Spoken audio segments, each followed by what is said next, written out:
Começando mais uma edição do Podcast Timão, podcast número 40, podcast de título brasileiro. Sábado às 7h30 da noite tem Corinthians e Coritiba, tem jogo, quem sabe, da confirmação do título do Campeonato Brasileiro em Itaquera, mas dependemos do Figueirense. Sorte que é preto e branco, né? E a torcida organizada deles também tem nome de Gaviões. A torcida de Santa Catarina, né não, Teleco? Tudo bem? Tudo tranquilo? É isso mesmo, só tô contando aí com os 3 pontos contra o Coritiba pra sair com a faixa. Nesta sexta-feira, quem faz aniversário? Quem faz? O 7-1. Que 7-1? Da Alemanha sobre o Brasil? Ninguém liga pra esse aí. Eu tô falando do 7-1 de verdade, aquele 7-1 de qualidade que todo mundo gosta. Tá certo, Vessone, ou não? 10 anos, foi no dia 6 de novembro de 2005, daquela super goleada lá do Corinthians sobre o Santos. A gente vai falar um pouco sobre ela. Quem fez os gols, Vessone? Se minha memória não tá ruim... 3 de Tevez, 3... o último foi de Marcelo Matos, Nilmar... 2 de Nilmar e um de Rosinei, né? O outro foi Rosinei, acho.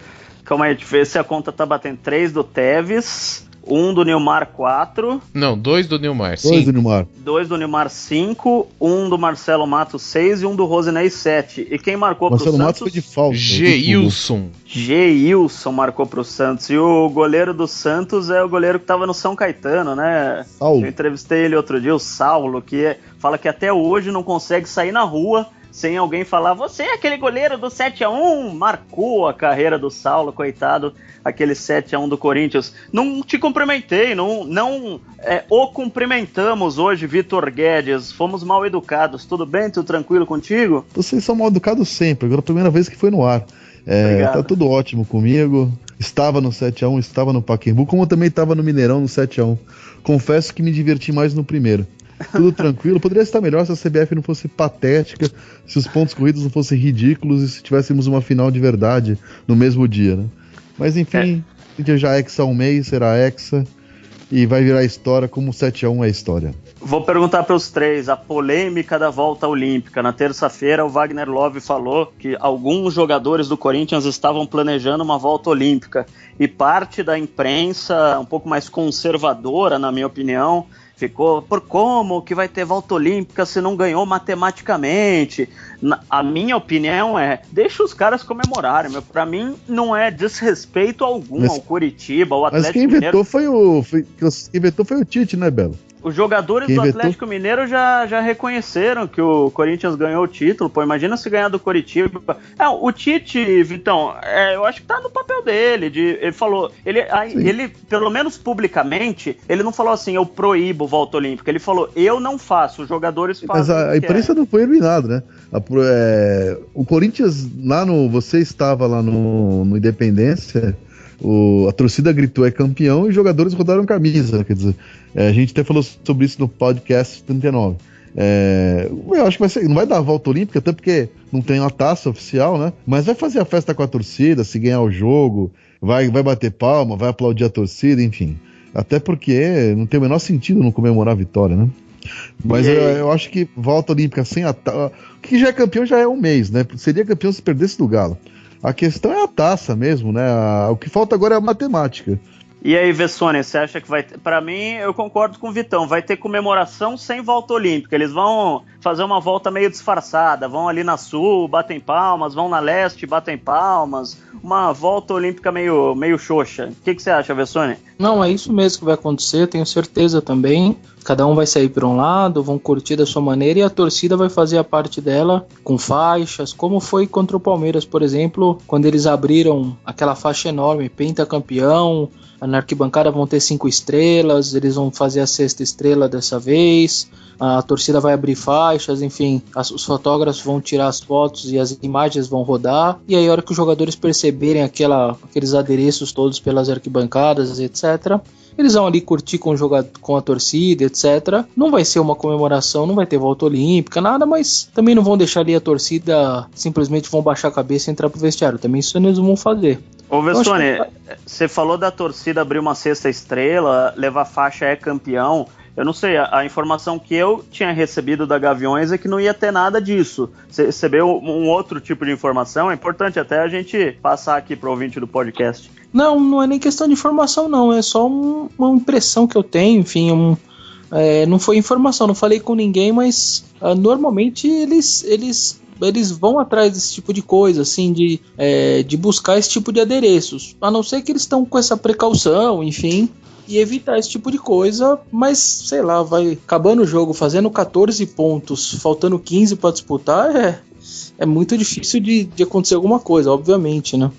A informação que eu recebi da Gaviões, as outras torcidas organizadas, cada uma é independente, óbvio, mas da Gaviões é que eles não iriam levar nada pro estádio em alusão a um possível título. Claro que podem gritar é campeão, mas não vai, a informação que eu recebi, não vai ter faixa, não vai ter sexta estrela, não vai ter nada, e a comemoração da Gaviões vai começar no domingo às 14h e vai ser um churrasco na quadra da Gaviões a partir das 14h do domingo. Daí, claro que vai ter o jogo do Atlético às 5. Se o Atlético ganha o jogo do Figueirense, o churrasco vai ficar sendo só um churrasco. E se o Atlético empatar ou perder, o churrasco vira festa de título. Pelo menos na Gaviões, a informação foi essa. Teleco, tá sabendo alguma coisa de festa? E pra você, tem que ter volta, não tem que ter volta? Aliás, você dará a volta olímpica, Teleco? Olha, gente, se ganhar do Curitiba, eu já tô dando todas as voltas olímpicas. Na verdade, eu dou 5 voltas olímpicas na Arena Corinthians e depois vou pro Pacaembu fazer mais 5, que é pra comemorar. Bom, gente, eu queria dar um pitaco nesse negócio da volta olímpica aí. O Teleco falou que vai dar 200 voltas e tal. Eu, se mandasse alguma coisa no meu jornal, na TV que eu comento, no site, no blog, nos meus empregos, já teria saído posto em todos eles. A campanha, os gols. Então, o jogo de sábado, se vão dar a volta olímpica, eu não sei. Eu sei que os jornais de domingo deveriam trazer aquela foto do pôster tradicional. Já deveria vir a campanha. É o que eu acho que deveria ser feito. E se não for fora de campo, pelo menos na quinta, contra o Vasco vai ser em campo. Porque vocês viram, né, que ontem, né, na quinta-feira, a CBF adiou o jogo do Corinthians para quinta-feira como Vasco, como foi pedido, e junto trouxe Atlético e São Paulo também para quinta-feira. Então, pelo menos Corinthians e Vasco e São Paulo e Atlético será no mesmo dia e hora. Se o Corinthians não for campeão domingo no jogo do Vasco, no jogo do Atlético Mineiro com o Figueirense, vai ser pelo menos em campo. Vocês viram isso, né?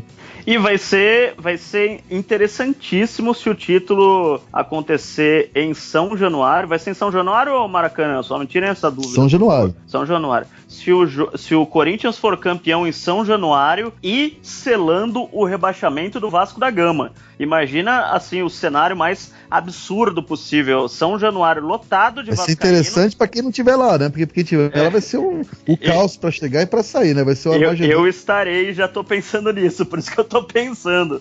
Um lugar onde o Corinthians não é bem recebido, Vessone. O Corinthians campeão e o Vasco rebaixado. Só imagina essa cena. Só não tá confirmado. Hoje teve uma vistoria da polícia e a polícia não gostou ainda do que viu, principalmente no setor visitante. Ainda tava com obra, pedras, ainda tinha muita coisa, ela não liberou. O Vasco tá tentando uma liberação de 16 mil para 24 mil, e aí sim mandar esse jogo contra o Corinthians lá.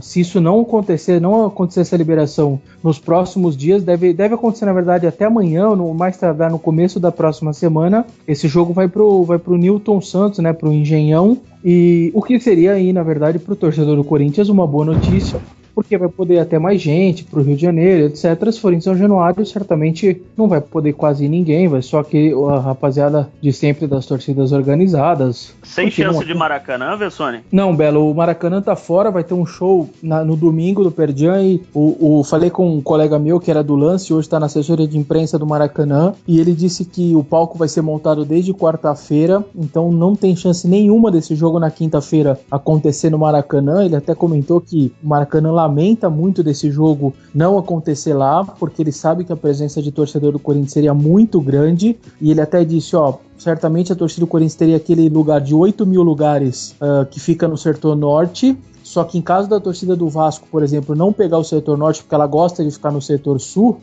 seriam, na verdade, mais 12 mil lugares. Então seria todo aquele canto atrás do gol, seriam 20 mil lugares que seriam possíveis de se destinar à torcida do Corinthians se o jogo fosse no Maracanã. porque se caso a torcida do Vasco só pegasse o outro lado do Maracanã. Então, algo que seria muito legal se tivesse ali 20 mil lugares à disposição da torcida do Corinthians. Então, ele lamenta, enfim, porque o consórcio certamente está pensando, né, nessa possível arrecadação, mas o Maracanã já está fora. Entendi. Então, não, é que seria muito legal no Maracanã, né? Agora, entre as duas opções que você me deu, eu tô torcendo por São Januário, apesar de não garantir minha própria segurança, porque eu sei que vai ser um clima de guerra, mas o Engenhão é um estádio muito chato, cara. Eu não sei se vocês três já tiveram a oportunidade de trabalhar lá no Engenhão. É um estádio frio, sabe? Parece, sei lá, um estádio que a torcida não faz parte do jogo. Eu já fiz jogo dos 4 grandes do Rio lá no Engenhão, e de 3 times de São Paulo, do São Paulo, do Palmeiras e do Corinthians. Só não trabalhei em jogo do Santos lá, mas em nenhum dos jogos, inclusive Flamengo e Corinthians, não passa aquele calor da torcida. É um estádio meio esquisito.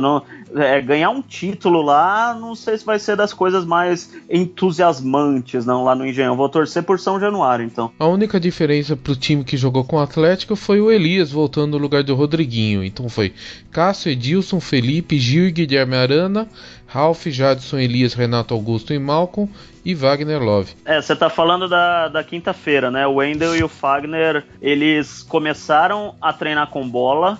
Na quarta-feira eles correram em volta do campo. Na quinta-feira eles começaram a treinar com bola, e eu recebi uma informação que eles fizeram uma pressão danada no vestiário em cima do Maziotti e do Mascheradian, o fisioterapeuta e o preparador físico do Corinthians. Eles não iriam treinar com o time, não era a programação, não fazia parte da programação, mas os dois fizeram uma pressão danada, quero jogar, e essa informação é quente que eu recebi lá de dentro, e eles conversaram. O treino já tinha começado, um mini coletivo comandado pelo Tite contra os reservas, e eles treinando de lado. De repente eles apareceram, conversaram com o Kleber Xavier chamou o Tite, eles conversaram com o Tite e daí foram pro time reserva. E o Edilson e o Arana continuaram no time titular, o Fagner e o Wendel treinaram no time reserva. Então ficou claro para quem estava lá no treino que foi uma pressão dos dois que querem voltar logo. Apesar do departamento médico estar cauteloso, o Wendel e o Fagner devem pelo menos ficar no banco de reservas, viu, Teleco? Então certamente eles vão entrar pelo menos para dar um tchauzinho para a torcida no jogo do título. Provavelmente na verdade, vão pro banco, né? É a foto bonitona do pôster também, né? Que todos os jornais e sites vão usar aquela foto na entrada do campo. Então, até o Rildo apareceu, fazia 6 meses que eu não via o Rildo, tá voltando de cirurgia e tal. Até ele apareceu no campo. Acho que eles devem ter pensado, né, Vessone? Deixa eu dar um miguezinho no treino pra quando eu aparecer na foto do título não falarem que eu vim só pra isso, né? Ninguém vai querer ficar fora da foto de sábado. Pode apostar que vai estar todo mundo lá. Agora, o Teleco, antes da gente falar do 7-1, na quinta-feira o Gil, zagueirão do Corinthians, foi até a sala de entrevistas.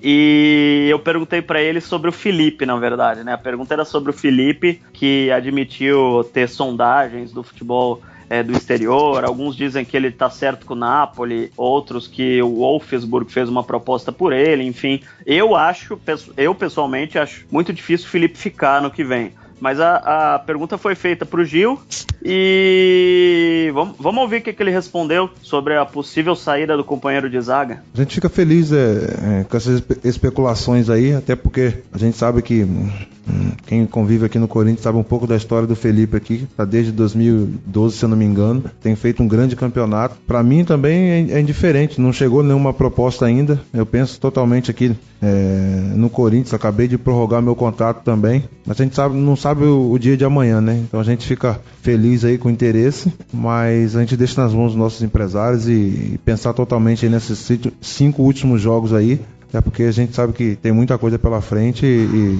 claro, a gente fica feliz pelo interesse dos outros clubes europeus e quem sabe um dia a gente pode ter uma oportunidade boa aí de voltar para a Europa. Ô Gil, quando você falou do Felipe, que é um cara que merece qualquer tipo de proposta, uma possível saída, você acredita 100% que essa escalação base 2015 joga a Libertadores 2016 ou vai ser difícil? É um pouco difícil, né? Porque tem vários jogadores se destacando aí, mas a gente acredita também na nossa diretoria, a gente sabe que o que for melhor para eles e para o jogador, eles vão fazer, mas a gente tem que continuar focado em fazer o nosso trabalho aqui, independente de sair ou não, de ter propostas ou não. Faltam 5 rodadas ainda para a gente se consolidar aí como campeão brasileiro, mas para 2016 a gente vai começar a pensar nas férias, porque a gente sabe que o professor Tite vai ligar para todo mundo nas férias mesmo para falar, então, da temporada 2016, então a gente tá tranquilo quanto a isso. Aí faz sentido, gente, o que eu ouvi falar, né, que o Corinthians foi sondar só o preço, né, as condições de contrato, quanto tempo ia o contrato, tanto do Marlon do Fluminense, quanto do Luan do Vasco. Assim, o Marlon do Fluminense acho que é totalmente fora de cogitação.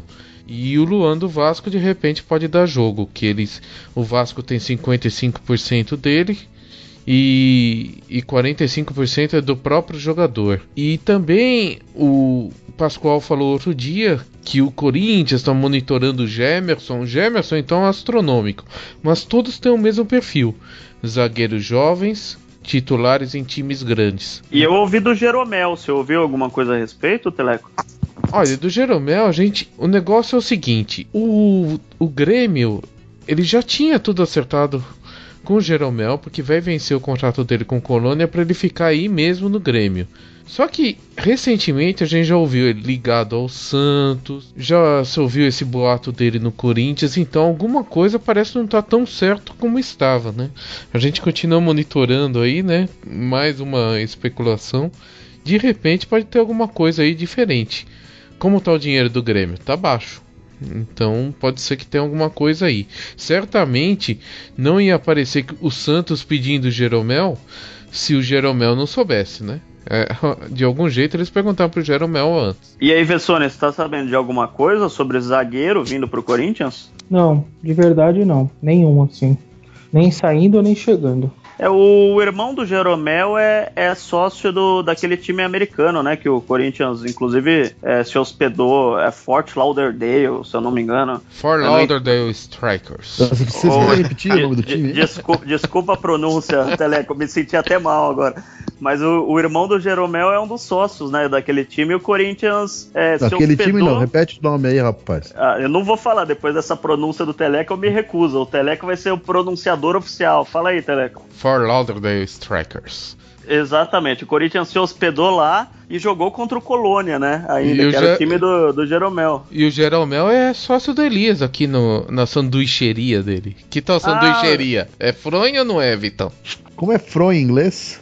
Pillowcase. Pillowcase. Então, que nem o Kaká. O Kaká não pode, tem que ser chamado de pillowcase, não fronha. Aliás, o Jeromel faz um estilo Alexandre Pato, né? É um cara mais longilíneo, vamos dizer assim. Longilíneo?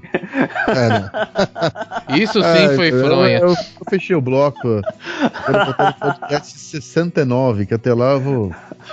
Muita pra minha cabeça. Só uma informação, então. Eu conversei hoje com o presidente do Corinthians, o Roberto de Andrade, e...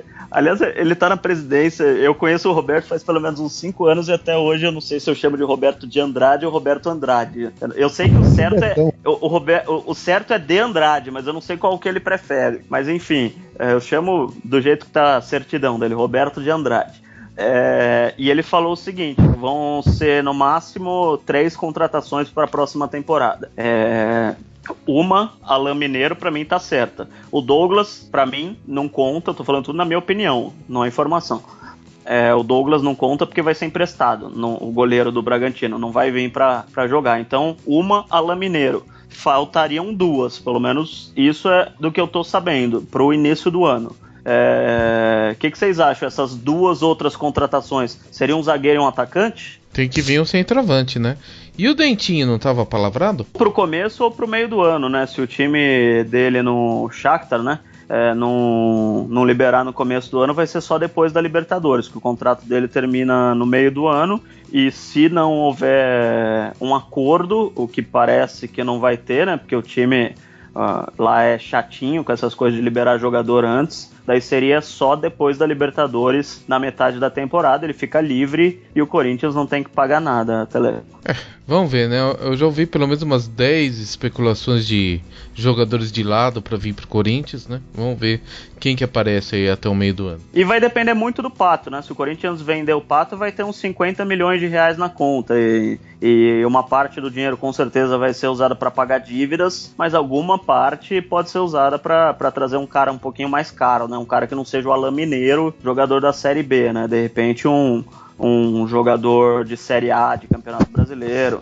Porque se não vender o Pato, acho que vai ser o Pato mesmo, esse centroavante novo do Corinthians aí. E o Roberto deu alguma dica de onde vai vir esses reforços? Nada. Zero, só falou que por ele mais 3 jogadores e o elenco tá completo pro ano que vem. Tá certo então. Então, meus parabéns, que hoje é um dia fantástico, não? Como o Pato adora dar coraçãozinho no ar, beijinho, não sei o que, eu vou aproveitar o momento turma da Xuxa para mandar meu abraço, que me pede aqui, é Gabriela Fernandes, que vem a ser também minha aluna e produtora do Timão Universitário, e pede, prof, manda um beijo para mim no podcast, irmão, está dado. Calma aí, Gabriela. espera só um pouquinho, a Gabriela te chama como, Vitor Guedes? Professor, Vitor Guedes, prof. Não foi isso que você tinha falado, prof? Prof, pontinha, é abreviação, ela não chama, ela escreveu. Eu acho que é preguiça. Teleco, como que é fronha em inglês mesmo? Mr. Pillowcase. O prof Pillowcase, o abraço está dado, tá bom?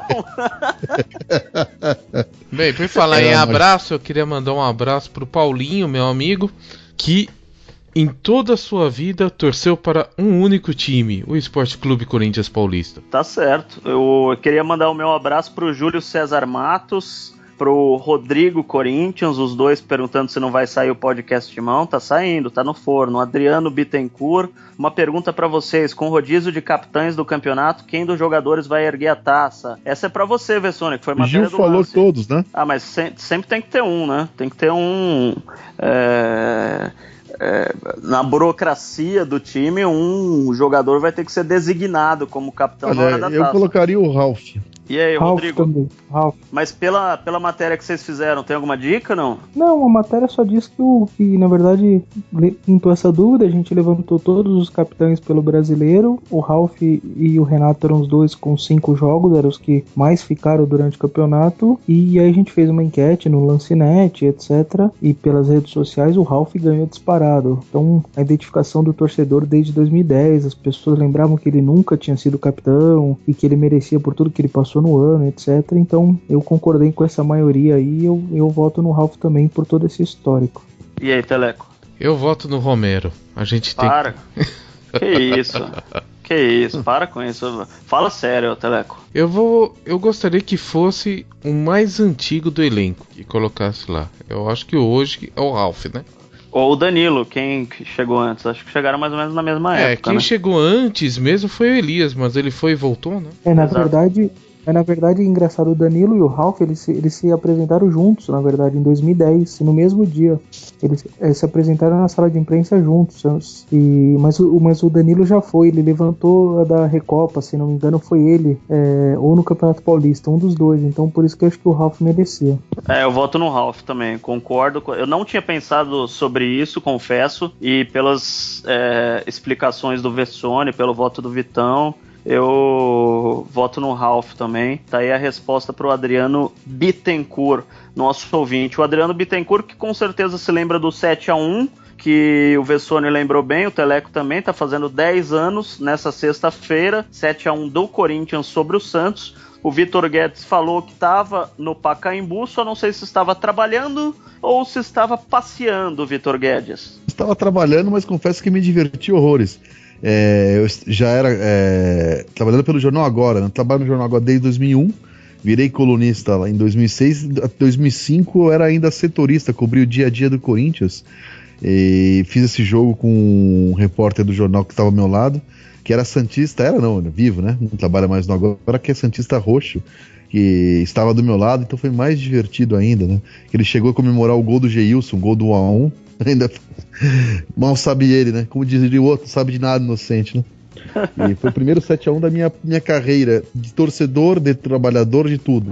E depois fui viver o 7x1 lá no Mineirão, na Copa. Mas realmente foi algo inacreditável, né?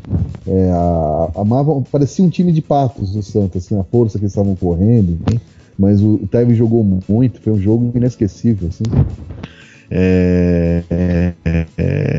Não sei se verei outro 7x1 na minha vida, tratando um clássico, então aproveitei bastante, foi bem divertido. Eu achei que não veria mais nenhum e vimos no Mineirão, né? Também estava lá no Mineirão e nunca diga nunca ao 7x1, Vitor Guedes. Rodrigo Vessone estava trabalhando, passeando, bailando, cantando. Onde você estava no dia do 7x1? Eu estava em Montevidéu, no Uruguai, e eu estava cobrindo eu era novo no jornal, tinha 2 anos de jornal, e me mandaram para um torneio de tênis no Uruguai. Que beleza, hein? E aí eu tava em Montevidéu e acompanhando no minuto a minuto da internet, e aí os gols foram saindo. Sabe quando você acha que a pessoa... Tinha internet já? Já tinha, e eu tava achando que a pessoa que tava digitando e arrumando o tempo real tava brincando comigo ou com quem tava lá, e tava com erro de digitação, porque saía gol, e a impressão que quem tá do outro lado do computador era que tava com algum erro, ou alguém hackeou, alguém tava brincando, porque eram gols toda hora, e a impressão era essa, de que era alguém que estava brincando e tinha entrado no sistema e estava brincando, porque não era possível que estavam saindo gols atrás de gols. Mas eu tava no Uruguai, eu tava longe e foi incrível. Depois eu também tava no Mineirão, no 7x1 também, naquele jogo da seleção. Acho que é difícil, não dá pra dizer nunca, mas é difícil mesmo acontecer, não é bem raro, né? E você então não viu e nem ouviu, você leu o 7x1 do Corinthians sobre o Santos, Vessone? Foi isso aí, é isso aí, foi engraçado. E onde você estava em 2001 no ataque às Torres Gêmeas, Vessone? Nas Torres Gêmeas, estava trabalhando, não trabalhava com jornalismo ainda, e estava vendo na TV, na empresa que eu trabalhava. Essa é uma memória que todo mundo também pensa quando eu já pensa no estava passado, na redação assim. do Agora São Paulo, viu? Você estava na redação do Agora já? Já estava na hora do acidente, o segundo eu vi ao vivo, achando que era replay do primeiro. Enfim, foi um dia... Eu tava na faculdade, tava no centro acadêmico da faculdade na época. Foi um dia muito triste, inesquecível para quem viveu, trabalhou, enfim. Até entender o que estava acontecendo demorou. Foi um dia bastante... Como trabalho, como ser humano, como tudo, foi um dia inesquecível pro mal, né? Enfim, mas não dá pra... Eu perguntei das Torres Gêmeas porque esses acontecimentos assim acabam marcando o coletivo, né? Não a vida de uma pessoa, mas a vida do planeta como um todo, e todo mundo lembra onde estava na época, né? Então todo mundo tem o pensamento. Você não vai lembrar onde você estava quando você comeu o último cheeseburger, mas você lembra no ataque às Torres Gêmeas, você lembra de repente numa final de Copa do Mundo, enfim. E no 7x1 a gente tá lembrando agora no 7x1, não marcou obviamente o planeta, mas marcou todo mundo que gosta de futebol e todo mundo que tá ligado de alguma forma ao Corinthians. E você, Teleco? Bem, você tá falando que marcou quem gosta de futebol. Fique tranquilo que nós lembramos quase todos os dias os santistas desse 7x1, especialmente nesta data. E eu estava nos Estados Unidos e naquele tempo não tinha link, né? Eu estava na rádio, ouvindo a rádio Bandeirantes, colado no computador, que era o jeito de ouvir. E eu lembro que a Bandeirantes ela não tinha muitos lugares para quem ouvia, então você precisava já deixar 1 hora antes a rádio lá, senão você perdia na hora do jogo. E para mim foi incrível. Eu lembro ainda contando e torcendo para chegar ao 7º quando entrou aquela falta lá do Marcelo Matos no gol. Foi inacreditável. Eu já trabalhava na rádio, mas eu fazia produção, trabalhava internamente, e devia estar arrumando algum papel, servindo cafezinho, arrumando tapete, ajeitando os quadros. O Vessone foi produtor na rádio e sabe bem do que eu tô falando. Acho que algum quadro estava torto e eu estava ajeitando, ou então levando água para alguém que estava trabalhando nesse jogo, mas com certeza eu estava em algum estúdio da rádio observando de canto de olho alguma televisão e também não acreditando no que estava acontecendo no 7x1. Vocês acham que... eu tô vendo aqui as pesquisas do Twitter, do Podcast Timão, as últimas pesquisas que a gente fez. Você indicaria o Podcast Timão para os seus amigos? 80% sim e 20% não. Eu convido ao pessoal que escreveu não falar o porquê, né? Porque a gente gente tá querendo sempre melhorar e seria legal, de repente, uma dica de vocês no que a gente pode melhorar para vocês indicarem o podcast Timão para os seus amigos corintianos. E a enquete do Emerson e do Paulo Guerreiro, se eles poderão ser considerados campeões brasileiros. 84% não e 16% sim. Então, na opinião do ouvinte do podcast Timão, Emerson e Guerreiro não podem ser considerados campeões brasileiros. Teleco, no ar agora, tem ideia para alguma enquete pra gente fazer nesse momento no Twitter do podcast Timão? Se vai ser 7-1 o próximo jogo contra o Santos. Ah, que isso. Pode ser do capitão, né? O problema é que só tem duas. Essa enquete do Twitter só tem duas. Então vamos lá, uma das alternativas é o Ralph. E a outra? O Ralph ou outro. Já que o Ralph é quase uma unanimidade entre a gente, colocaria Ralph ou outro. Ou a gente põe algum outro nome. Vamos votar no outro nome. Se não for o Ralph, vamos lá, titulares. Tirando o Danilo, que não é titular. É o último remanescente do Mundial, o Cássio e o Ralph. Cássio, eu voto no Cássio também. E você, Vessone? Cássio, pode ser. Então vai ser Ralph e Cássio no podcast Timão. Ralph e Cássio. E você que estiver vendo a enquete, não fala, por favor, vocês só puseram Ralph e Cássio, porque não tem outra opção, porque o Twitter não nos deixa dar outra opção. São só duas opções. Então vocês viram que foi meio no ar agora que a gente chegou à conclusão de Ralph e Cássio para essa enquete. Mas é uma enquete legal, mais para divertir, né? Também tem muita gente que fala, não tem fundamento estatístico. É mais para você se enturmar e para que você possa participar conosco e se divertir, ouvindo o podcast Timão e participando também com a gente nas redes sociais. Por hoje é só, né, Vitão? Voltamos campeões brasileiros? Já somos campeões brasileiros há pelo menos um mês. Continuaremos. Agora eu não sei se o Atlético ganha ou não do Figueirense. Sinceramente, não tenho palpite firmado. Espero que... Gostaria de ver o Corinthians ser campeão em campo. Então, Vitor Guedes vai torcer pro Corinthians ganhar do Coritiba, o Atlético ganhar do Figueirense, depois o Corinthians perder do Vasco e o Atlético ganhar do São Paulo e daí o título ser decidido na Arena de Itaquera contra o rival. Eu nunca vou torcer pro meu time não ganhar. Agora, ser campeão sem jogo é o ápice do ridículo, né? É o pontos corridos no último grau, é patético, né? Então, com essa imagem positiva de Vitor Guedes, a gente vai se despedindo. Um abração, Vitão, até a próxima. Um abraço, vai Corinthians. Falou, Vessone. Valeu, um grande abraço, até a próxima então, hein? Falou, Teleco. Um abraço e vai Corinthians. Terminou o podcast 40, quem diria, já são 40 e a gente vai chegar a 100, vai chegar a 1000 com a ajuda de vocês. Abraço e até a próxima.